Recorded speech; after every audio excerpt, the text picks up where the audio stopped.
વિડીયોનું thumbnail બહુલક જોઈને તે video ઉપર ક્લિક તો કર્યું, એનો મતલબ બહુલકમાં ભીં તો પડી ગઈ પાકું. અને એક્ઝામ માટે થોડોક તો સિરિયસ થઈ ગયો, મતલબ કે ફ્રી ફાયર ને પબજી ને રીલ્સો ને શોર્ટ્સ ને બધું મૂકીને હવે તો બહુલકના વિડીયોમાં આવ્યો, બરાબર. એટલે એક્ઝામ માટે તો સિરિયસ તો થઈ ગયો. જો બેટા, બહુલક છે ને એ ધોરણ 10ની બોર્ડની પરીક્ષાના ગણિતના પેપરમાં વારંવાર પૂછાતો ટોપિક છે. અને હું તો કહું છું સહેલામાં સહેલો ટોપિક છે, રોકડિયા માર્ક આમાંથી મળી જાય, બરાબર. અને પૂછાય જ છે, બરાબર. તો ધ્યાન દઈ જાય વિડીયો પૂરો થાય ત્યાં સુધી, એટલે બહુલક ચાકા જેવો કરી નાખશું. સરસ. તો જોઈએ આપણે. તો જુઓ, તમે પેલા અગાઉના ધોરણમાં બહુલક વિશે ભણી ગયા હતા. તો પહેલાં તો બહુલક વોટ ઇઝ બહુલક? બહુ એટલે તો કે એક કરતાં વધારે. બહુ એટલે ગોપી બહુ નહીં, ક્યોંકि સાસ ભી કભી બહુ થી. બહુ એટલે ગોપી બહુ નહીં. અહીંયા જો, બહુ એટલે એક કરતાં વધારે. લક એટલે અવલોકન, એકથી વધુ વખત રિપીટ થતી સંખ્યા, એકથી વધુ વખત પુનરાવર્તન પામતું પ્રાપ્તાંક. ઉદાહરણ તરીકે આમ લખ્યું 2, 3, 5, 3, 8, 10, 3, બરાબર. તો આપેલી આવી રીતે કોઈ ડેટા આપ્યો, માહિતી, અને તને એમ પૂછ્યું હોય કે આનો બહુલક કેટલો થાય, તો આપણે એને જોઈને આવડી જાય. નાના અગાઉના ધોરણમાં શીખી ગયા કે ભાઈ સૌથી વધુ વખત પુનરાવર્તન પામતું અવલોકન, એટલે કે અહીં બહુલક Z બરાબર થાય 3. આવું શીખી ગયા. પરંતુ જ્યારે માહિતી વર્ગમાં એટલે કે સમૂહમાં એટલે કે આવી રીતે આમ હોય ગ્રુપમાં, ત્યારે એનો બહુલક જોઈને ખબર પડે નહીં. તો એના માટે તમારે એક સૂત્ર યાદ રાખવું પડે, બરાબર. તો સૌ પ્રથમ જ્યારે પેપરમાં બહુલકનો દાખલો આવ્યો એટલે પહેલાં શું જોવાનું ખબર? સૂચના વાંચવાની. શું કીધું? તો કે બહુલક શોધો. બહુલક શોધો એમ કીધું. એટલે હવે ખબર પડી ગઈ બહુલક. પહેલાં સૂત્ર લખવાનું. છોકરા શું કરશે ખબર? જેવું ખાનું ભાડ્યું નથી એવા લીટા ગાળવાના ચાલુ, આમ ને આમ ને આમ ને આમ. પણ પછી ખબર પડે, લે બહુલકમાં તો 2 જ ખાના આવે, જે આપ્યા છે રકમમાં, બીજા તો ખાના જ ન આવે. ખોટા ગાડી લઈ ખાના. મારો ચોકડો મારો, ફરીથી ગણો. આવો ટાઈમ ન બગડે. એટલે તારે પહેલાં શું કરવાનું? તો કે પહેલાં તારે રફ બુકમાં, રફ વર્કમાં, રફ પેજમાં સૂત્ર લખી નાખવાનું. Z બરાબર, મારી હારે બોલ, Z બરાબર, મનમાં બોલ, Z બરાબર L plus F1 minus F0 છેદમાં 2F1 minus F0 minus F2 ગુણ્યા H. Z બરાબર L plus F1 minus F0 છેદમાં 2F1 minus F0 minus F2 ગુણ્યા H.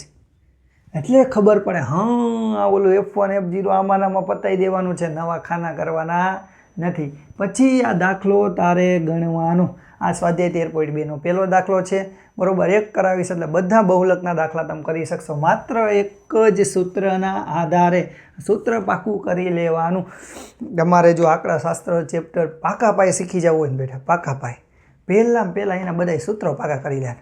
3 મધ્યકના સૂત્ર, એક બહુલકનું સૂત્ર, એક મધ્યસ્થનું સૂત્ર ને એક ત્રણેયનો સંબંધ દર્શાવતું સૂત્ર. Z બરાબર 3m - 2x બાર. આટલા સૂત્ર તું પાકા કરી લે એટલે લગભગ મધ્યક આંકડાશાસ્ત્ર ચેપ્ટરમાં તને વાંધો ન આવે. તો અહીં આપણે હવે જોવાનું, પહેલાં મોટી આવૃત્તિ હોય ને, મોટી આવૃત્તિ એને F1 કહેવાનું, કારણ કે બહુલક ત્યાં સૌથી વધુ પુનરાવર્તન પામતો હોય છે. તો મોટો કોણ છે? તો કે 23. તો એને કયો F1, બરાબર. હવે F1ની નીચે શું આવે? એના પછી કયો આંકડો આવે? તો કે F2. F1ની ઉપર શું આવે? તો કે F0. મોટા જે સંખ્યા હોય આવૃત્તિમાં એને F1 કહેવાનું, એની ઉપર ગમે એવડી નાની મોટી હોય એને F0 કહેવાનું, એની નીચે F2 કહેવાનું, બરાબર.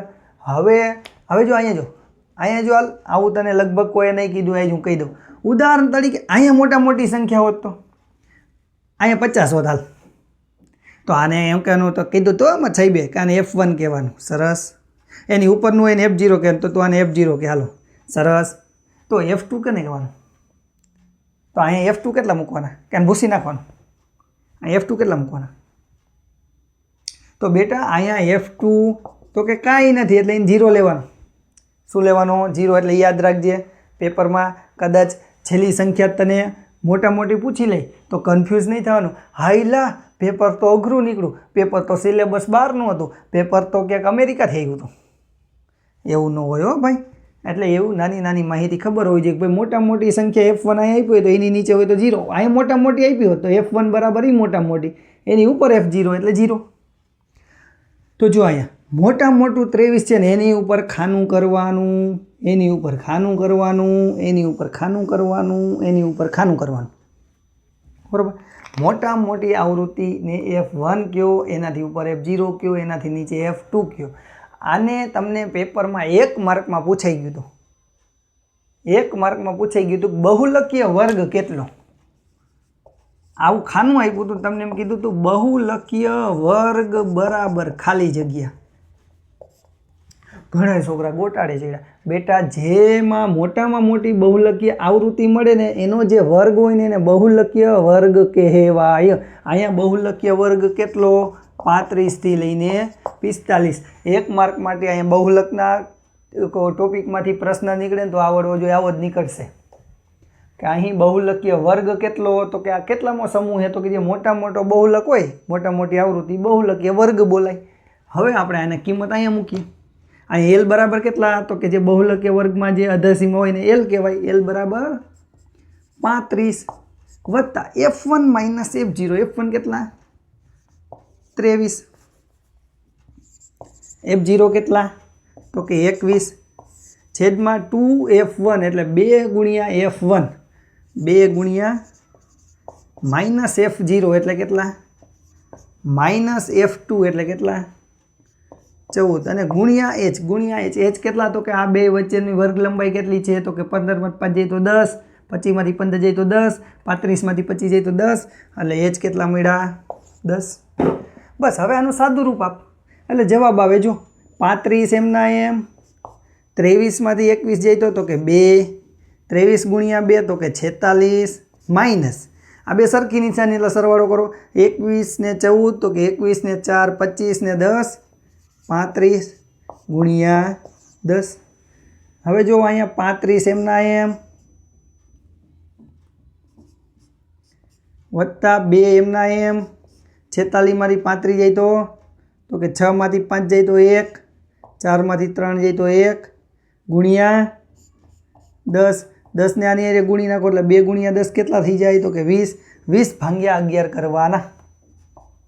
તો 35 વત્તા સાહેબ બી કેમ કરવાનું? તો અહીંયા લાવ કરી દઉં. જો છેદ છે એને બારે લખવાનું, એ ભાજક છે, અને 20 તો કે અંદર 20 ને ટોપી પહેરાઈ દો.